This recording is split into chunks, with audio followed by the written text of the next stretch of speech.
Olá pessoal, sejam bem-vindos. Eu sou o André Barbosa, sócio-diretor da Toro Investimentos e hoje nós vamos ter o prazer de conversar com um dos melhores gestores de fundos de ações do Brasil, o Daniel Calonge, que é gestor do FIA Monetos. Bem-vindo, Daniel. Obrigado, André. Obrigado aí pelo convite.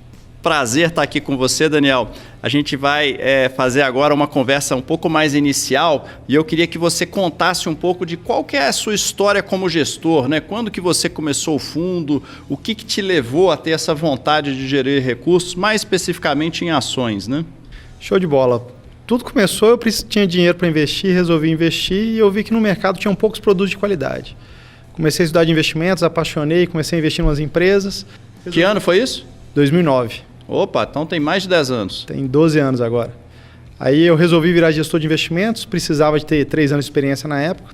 Entrei numa gestora e lá nós montamos um clube que acabou virando o Monetos FIA vários anos depois. A gente montou esse clube e foi um desafio muito grande. O clube foi bom que começou a mostrar histórico, a gente começou a fazer uma gestão profissional nesse sentido.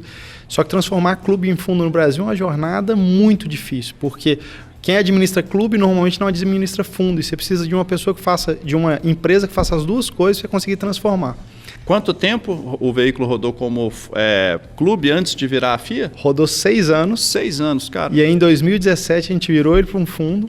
Se ele já tivesse sido fundo o ano inteiro, ele teria sido o segundo melhor fundo do Brasil, com 57,62% de retorno, só perdendo para um fundo que era 4 vezes alavancado. Então a gente não tem alavancagem nenhuma, então a gente foi muito bem aquele ano, só que faz parte do jogo, né? No dia que a gente ia bem, não aparecia o resultado, mas a gente sabia disso. E pessoal, só para explicar, um fundo 4 vezes alavancado quer dizer o seguinte, ele está investindo 4 vezes o patrimônio que ele tem. O Monetos FIA, pelo que você falou, não tem alavancagem, então ele investe até 100% do que é o patrimônio. Exato, ele é long only, né, o que a gente chama, ele só opera comprado sem alavancagem. Perfeito. E aí a gente transformou ele, ficou naquele gostinho, pô, já podia ter transformado ele 5, 6 meses antes para ficar o ano inteiro, mas faz parte do jogo. E aí em 2019 a gente já foi de novo um dos 10 melhores fundos do Brasil. Em 2020 a gente foi de novo 10 melhores fundos do Brasil e estamos agora em 15º colocado, como 15º melhor fundo do Brasil. E é um negócio muito legal, que as pessoas ficam perguntando, pô, mas por que não lutar para ser o primeiro? Por que não lutar para ser o segundo? Eu brinco que a gente pode ser o primeiro um dia, pode ser o segundo, mas isso vai ser sorte. A gente nunca vai querer ser o primeiro. O que a gente quer em janelas de 10, 15, 20 anos, tá ali entre os top 3, top 4, mas normalmente os top 3, top 4 de 15 anos nunca foi primeiro em nenhum ano, porque quando você luta para ser o primeiro em um ano, você toma tanto risco que na hora que dá errado aquilo, você fica lá como penúltimo do outro ano e na média você foi ruim. Então o fundo constância é muito mais importante, está ali entre os top 10, top 15, para a gente está ótimo, está bonito. Eu como alocador, eu não sou gestor, mas eu tenho também essa escolha de em quais fundos alocar. Eu tenho uma filosofia parecida, que é buscar os fundos que estão sempre ali no primeiro quartil, né, os 25% melhores. Porque a chance desse fundo perdurar como um dos melhores fundos por muito tempo é muito maior do que o número 1 ou o número 2, porque às vezes ele vai ser o último no ano seguinte, né? Porque é uma estratégia que não tem, vamos dizer assim, uma capacidade de passar pelas mudanças das características do mercado, né? Então o mercado mudou o estilo, agora está uma posição que está favorecendo outros setores, você tem gestores que às vezes só conseguem nadar numa única direção, né? E uma coisa legal de falar nisso é porque se a gente perde 50% do patrimônio de rentabilidade, para voltar a ter o retorno que você tinha, o dinheiro que você tinha, você tem que ganhar 100%. Então eu falo que o principal objetivo de todo gestor é não perder dinheiro. Depois de não perder dinheiro, qual é o nosso objetivo? Ganhar dinheiro. Se a gente esquece do risco de perder dinheiro, aí errou o caminho. Então não é um jogo que você vai ou para ganhar ou para perder. Você vai ali para ganhar sempre e sempre não perder. O jogo de gestor é não perder. Perfeito. E hoje vocês evoluíram em termos de patrimônio, então na faixa de quanto, então? Nós estamos com 120 milhões agora. Já é um patrimônio bastante interessante, né? A gente começou, o clube tinha 1,5 milhão, então é uma jornada bem legal de lá até aqui. E com a estratégia de gestão que você tem, como que você enxerga o capacity, né? Ou seja, até quanto de patrimônio você conseguiria gerir com essa mesma performance, com essa mesma estratégia? A gente já fez várias simulações, até 2 bi vai tranquilamente. De 2 a 5 bi vai com um certo cuidado, ele tem que tomar um pouco de cuidado. Tem algumas posições que a gente não conseguiria entrar, que a gente tem, mas que não são relevantes. Depois de 5 bi, provavelmente a gente vai fechar para captação. Perfeito. Então, até isso é uma boa conexão, né, para entender um pouco mais, então, qual que é essa sua filosofia de gestão, né? Qual que é a estratégia que você segue, quais os princípios, algum gestor, às vezes internacional ou brasileiro, que te serviu como inspiração, como é que foi a história? Eu acho que grande parte dos gestores do Brasil vão ser apaixonados com o Buffett. Né? Não tem como não ser, né? Além de ser um excelente gestor, ele tem uma didática muito boa e tem muito material ali. E uma das coisas que a gente aprende disso é entender a empresa, né? E eu falo que entender a empresa é entender muito mais do EBITDA para cima do que do EBITDA para baixo. Né? Então, é muito comum a gente ver analista de investimento e falar, não, tal empresa está barata porque ela está a 12 vezes EBITDA agora e ela normalmente negocia 15 vezes EBITDA e não está barato. Mas às vezes o modelo de negócio dela morreu. Ou o ambiente de negócio está diferente? O ambiente, a competição mudou. A gente pega alguns exemplos de que isso mudou e muitos analistas davam compra quando caía, que era Cielo.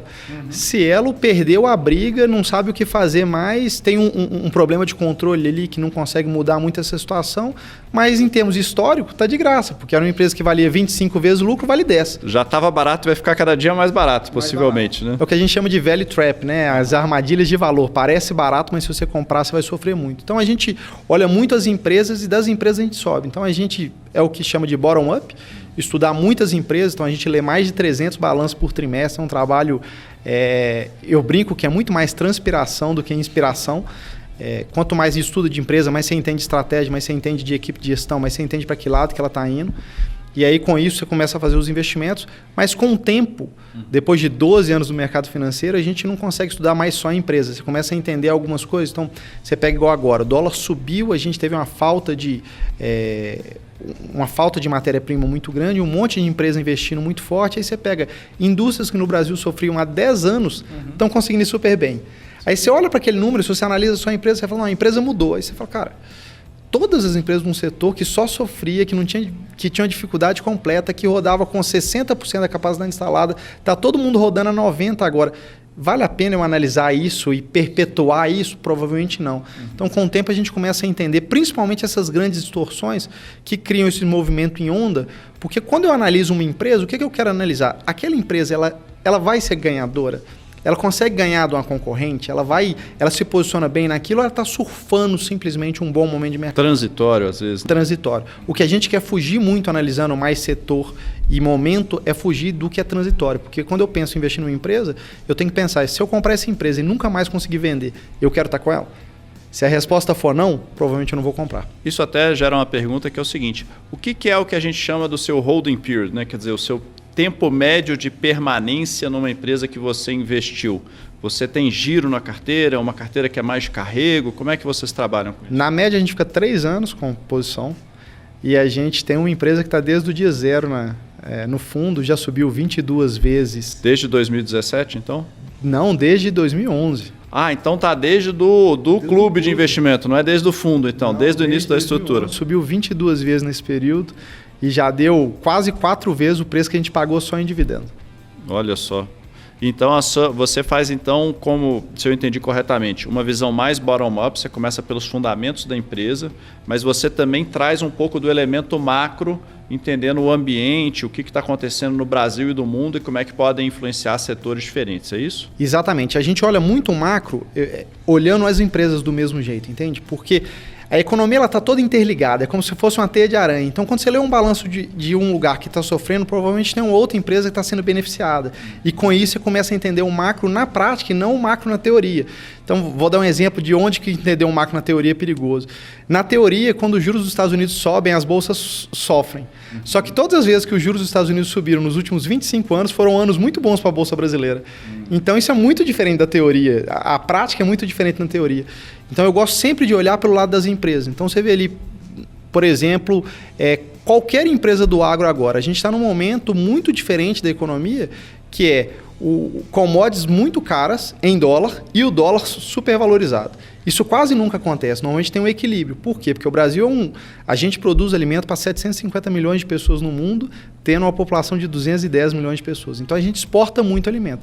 À medida que a gente exporta muito alimento, entra muito dólar. Se entra muito dólar, era para o dólar ficar mais barato e o real se valorizar. Esse exato momento na economia aconteceu 3 vezes desde o Plano Real. Assim. Então, isso é bastante raro. E aí você pega isso e fala, cara, isso não vai acontecer. Você não vai ver fazenda tendo 20, 22, 23% de rentabilidade, senão a gente ia crescer taxas de China, sendo um país agrário. Então, você começa a olhar isso e te ajuda muito nas análises. Perfeito. Agora, quando a gente pensa um pouco no brasileiro, né? O brasileiro ele não tinha um histórico de investimento em ações, basicamente porque os juros eram tão altos que você não precisava, né? Então, assim, a quantidade de pessoas que investiam, seja em fundos de ações ou diretamente na bolsa, era bastante reduzida. A partir do momento que a gente começou a ter as quedas de juros, né, os juros caindo de 14,25 aí nos últimos 5 anos e chegou realmente a patamares que tornaram a bolsa, né, talvez mais atrativa para a maioria das pessoas, né, porque você via o seu dinheiro na renda fixa, não rendia quase nada. Como é que é a sua perspectiva agora que a gente está vendo esse movimento de retomada de alta de juros aqui no Brasil? Como é que isso vai afetar o ambiente, tanto pelo ponto de vista de demanda pela parte dos investidores e também como que esses juros mais altos podem impactar as próprias empresas? Perfeito. A primeira coisa que eu acredito é que a energia necessária para um movimento começar, ela é maior do que para perpetuar aquele movimento. Lei da inércia. Lei da inércia. Então, se você está empurrando um móvel, você vai ver que na hora que você solta, você não consegue empurrar 2 milímetros, você vai empurrar uns 5 centímetros que ele escorrega ali no meio. Então, mesmo que o juro suba até uns 7, 8, eu acho que esse movimento do investidor brasileiro de entender renda variável, de perceber esse risco, que vale a pena tomar esse risco, pode mudar um pouco a velocidade, mas não vai mudar essa atração que o brasileiro já tem por ações. Então, não me preocupa muito quando eu penso em médio e longo prazo, ainda mais pensando que acredito que a gente nunca mais vai ver juros a 2 dígitos, acima de 10, 11, 12, 14. Como Espero que você esteja certo. O Brasil a gente nunca sabe. Com certeza. E na parte das empresas, quando o juro sobe, isso é bem ruim, assim, né? Porque o que é? Dinheiro é insumo de 100% das empresas. Então, toda empresa tem algum nível de endividamento, mesmo que tenha caixa líquido. Então, ela vai ter caixa e alguma dívida, mesmo que o caixa seja superior, ela tem endividamento. Então, à medida que o juro sobe, o custo de se produzir num país aumenta. Então, para a empresa tende a ser pior e os custos de oportunidade aumentam se você investir numa empresa. Com isso, empresas que tinham rentabilidade muito baixa, que só se justificava com juros a 2%, 3%, são as empresas que tendem a sofrer mais.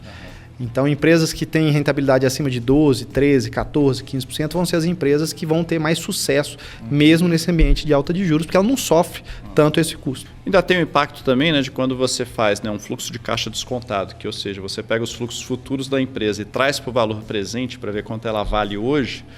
Quanto mais alto você tiver como a taxa de juros básica da economia, maior vai ser o desconto que você vai ter que fazer também, né? Isso é muito legal. E uma coisa boa de subir os juros, que é o que ninguém fala na grande maioria das vezes, é que a gente tem que olhar a curva longa e não a curva curta. Então não adianta eu olhar os juros que está agora. Como é que é a curva de 10 anos?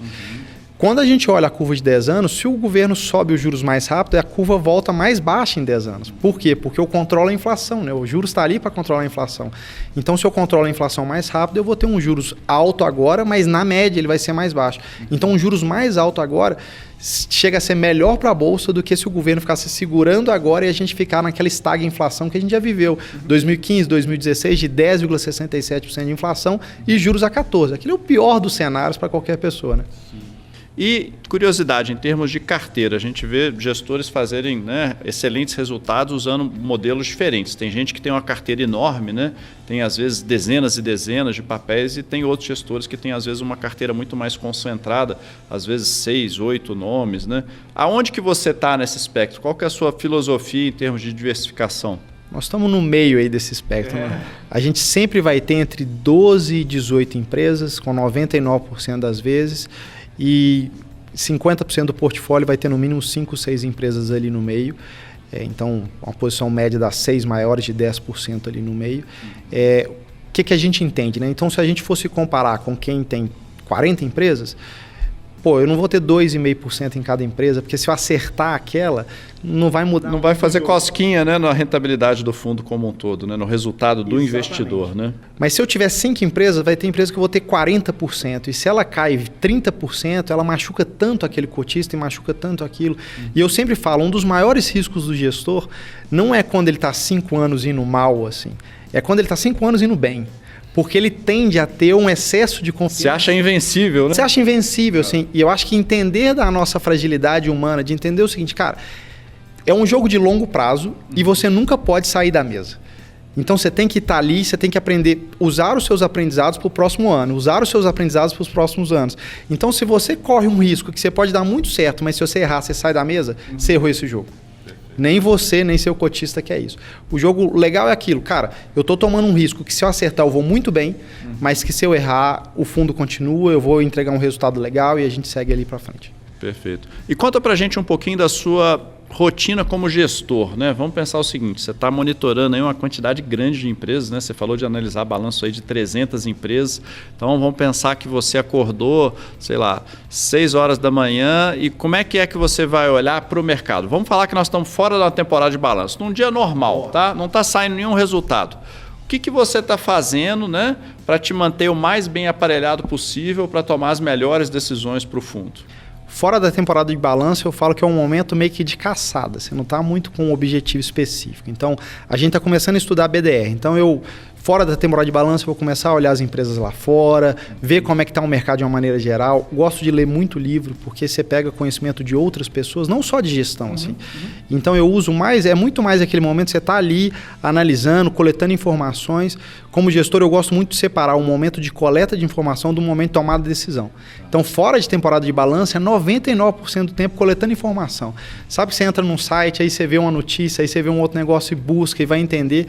Eu estava lá 10 dias atrás estudando tudo sobre o mercado de semicondutores. Eu não acredito nesse mercado no longo prazo, é um mercado de margens baixas, é um mercado que está quase todo em Taiwan, tem uma empresa só em Taiwan que tem 70% do mercado.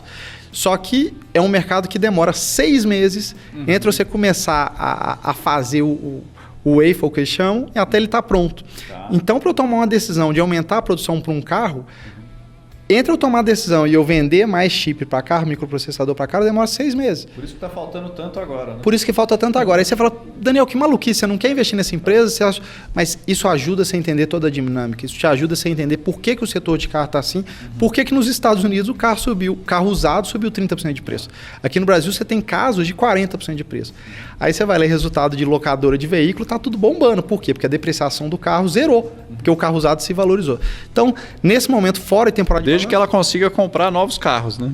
Então, mas no curto prazo é ótimo. No curto prazo é ótimo, mas se ela não comprar carro, também ela não opera, né? E qual que é o maior risco? Ela comprar caro agora e ano que vem cair tudo. O mercado normalizar, isso aí. Que foi o que aconteceu com o fim do IPI, com o IPI reduzido. Então ela comprou caro, o IPI reduziu, o preço do carro novo cai, joga o preço do carro usado para baixo, a depreciação que era 2 mil foi para 7 mil, 8 mil em um ano. Isso machuca também. Mas quando você pensa uma empresa, é perpétua. Então o resultado de um trimestre, 2 trimestres, não era para ser tão levado na análise, a não ser a mudança da inclinação da curva futura. Então, se um resultado foi muito ruim agora, mas que não vai mudar nada para o futuro, foi de fatores exógenos, como esse do chip, de uma pandemia, não deveria ser tão levado em análise assim. Então, fora de temporada de balanço, é mais tranquilo. E é muito legal, eu acho que gestor tem que ser muito curioso. Assim. A gente estava falando aí antes de começar que você sabe um pouco de cada coisa. Gestor, você acha às vezes professor de Deus também, porque sabe de tudo. Sempre estuda alguma empresa, é super importante analisar isso. Em temporada de balanço, aí o jogo é diferente. Assim. Então, hoje eu acordei 6 horas da manhã. Foco total no que está saindo, né? Eu já estou hoje com todos os balanços até de ontem atualizados, porque esse é o momento que eu falo que o plantio do gestor acontece 4 vezes por ano. Que é o momento que você toma as decisões de mudar a carteira, é um momento que o fundo está crescendo forte, então nos últimos mês e meio a gente acumulou 15 milhões em caixa. Eu não vou comprar 1 mês e meio antes de resultado, nada. Eu deixo esse caixa. Por quê? Porque agora eu vou alocar... Nas oportunidades, né? Nas oportunidades. Ou eu vou aumentar numa empresa nossa, ou vou colocar numa empresa nova pela primeira vez. E aí é aquilo. Eu estava domingo, 11 horas da noite, pós uma live lendo balanço. Mas por isso que gostar e essa transpiração é fundamental. Porque senão você acha que você está trabalhando. E eu simplesmente estou resolvendo a minha curiosidade de entender como é que as coisas funcionam. Eu acho que essa paixão, né, faz toda a diferença, né? Quem está trabalhando não vai estar domingo de noite olhando balanço de empresa, né? E no final, esse negócio da paixão é super importante, que eu sempre acredito no skin the game, assim, né? Eu sou o maior cotista do fundo, 100% do meu patrimônio está investido lá, então eu não estou cuidando do dinheiro só dos clientes, eu cuido do meu também, sabe? É a mesma carteira, e isso cria um alinhamento de interesse, que é aquilo, cara, você cuidaria de todo o seu patrimônio no domingo? Provavelmente sim. Você cuidaria do patrimônio de um cliente no domingo? Não sei, deixa para segunda. Mas quando tá tudo junto ali, você faz tudo no mesmo bolo. Então, se eu quiser ganhar mais, eu tenho que fazer meu cotista ganhar mais. Se eu quiser tomar menos risco, eu tenho que fazer meu cotista tomar menos riscos. É tudo junto ali no meio. Perfeito. Pessoal, essa foi uma conversa espetacular com o Daniel. O fundo já está disponível na plataforma da Toro, então eu convido todos vocês para conhecerem. E para a gente encerrar, eu vou pedir para o Daniel falar um pouquinho sobre as características do fundo. O que é o mínimo necessário para investir, qual que é o prazo de resgate, coisas desse tipo. Uma alegria para mim é porque quando eu comecei a gerir, eu sempre falei o seguinte, precisa ser disponível para todo mundo. E naquela época, lá em 2010, gestora de recurso era só para quem era multimilionário, né? A pessoa tinha que ter R$1 milhão para conseguir investir num bom fundo. E a gente mudou isso tudo. Na Moneto já era R$100 para investir no FIA. Dentro da Toro a gente conseguiu investir a R$30. R$30, então. É para todo mundo. Então a gestão profissional completa, que você com R$30 tem uma carteira diversificada.